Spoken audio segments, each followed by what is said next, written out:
और अब ऑपरेशन जिंदगी से जुड़ी इस वक्त की बड़ी खबर आपको बता दें। टनल से निकाले गए मजदूरों को ऋषिकेश भेजने की तैयारी चल रही है।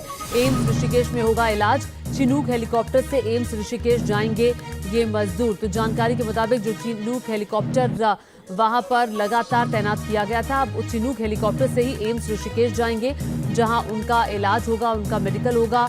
और टनल से निकाले गए मजदूरों को ऋषिकेश भेजने की तैयारी। और देखिए कल किस तरह से शाम को इस पूरे ऑपरेशन को अंजाम दिया गया। 41 मजदूरों को बाहर निकाला गया। पूरे देश में लगातार दुआएं चल रही थी और सकुशल सभी लोग वापस लौटे हैं। देखिए 25 नवंबर को मजदूरों को टनल में फंसे हुए इसी दौरान अमेरिकी ऑगर मशीन का ब्लेड टूटा था।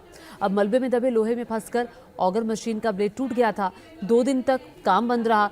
जब मजदूरों को निकालने की कोई तकनीक काम नहीं आई तो मैनुअली मलबा निकालने का फैसला हुआ। 6 रैट माइनर्स की टीम बुलाई गई। 27 नवंबर को रैट माइनर्स पाइप के जरिए अंदर गए और हाथ से खुदाई करने लगे।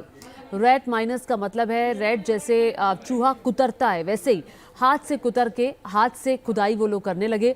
सिर्फ 2 दिन में इन 6 लोगों की टीम 41 मजदूरों तक पहुंच गई। रैट माइनर्स की टीम टनल के अंदर घुसी और छेनी हथौड़े की मदद से आगे की खुदाई कर डाली। सभी 41 मजदूरों की जान बचाई गई। और इस रैट माइनर्स टीम की अब हर तरफ तारीफ हो रही है। जिस काम को बड़ी बड़ी मशीनें नहीं कर पाई, 12 लोगों की इस टीम ने पहाड़ का सीना चीरकर मजदूरों को 17 दिन की कैद से बाहर निकाला। हाथों से चट्टान को चीर देने वाले इन हीरोज पर हमारी ये स्पेशल रिपोर्ट आप देखिए।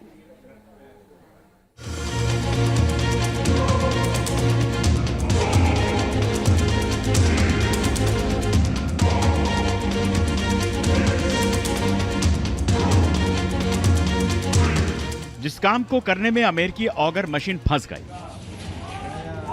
जिस काम को 15 दिन में नहीं किया जा सका, उसे 2 दिन में ही पूरा कर लिया 12 लोगों की टीमों ने।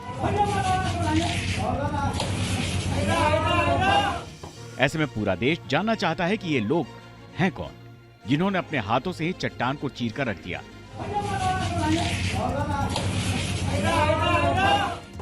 रैट माइनर्स हाथों से चट्टानों को चीर दिया।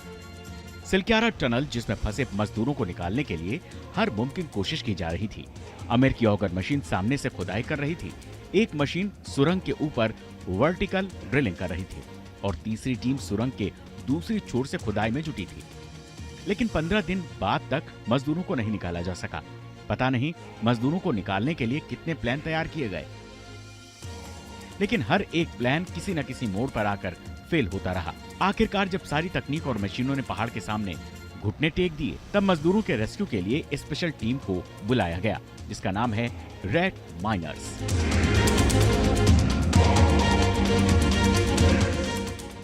महज चंद घंटों में ही रैट माइनर्स ने मैनुअल ड्रिलिंग कर मजदूरों के रेस्क्यू को आसान बना दिया। पूरे ऑपरेशन में रैट माइनर्स की टीम ने पूरा सीन बदल दिया। इन रैट माइनर्स को प्राइवेट कंपनी ट्रेंचलेस इंजीनियरिंग सर्विसेज की ओर से बुलाया गया। 6 लोगों की ये टीम ड्रिल मशीनों के साथ पहुंची। इन्हीं की मदद से मलबे की खुदाई का रास्ता बनाया गया। 800 mm के व्यास का पाइप मजदूरों तक पहुंचाया गया। 2 रैट माइनर्स पाइपलाइन में जाते हैं। एक आगे का रास्ता बनाता है, दूसरा मलबे को ट्रॉली में भरता है। बाहर खड़े 4 लोग पाइप के अंदर से एक बार में 6 से 7 किलो मलबे वाली ट्रॉली को बाहर खींच लाते हैं। अंदर के 2 लोग जब थक जाते हैं, तब बाहर से 2 लोग अंदर जाते हैं। टनल के अंदर रैट माइनर्स कैसे काम कर रहे हैं, ये उसकी तस्वीर है। देखिए कैसे पाइपलाइन के अंदर खोदे जा रहे चट्टान के मलबे को निकाला जा रहा है।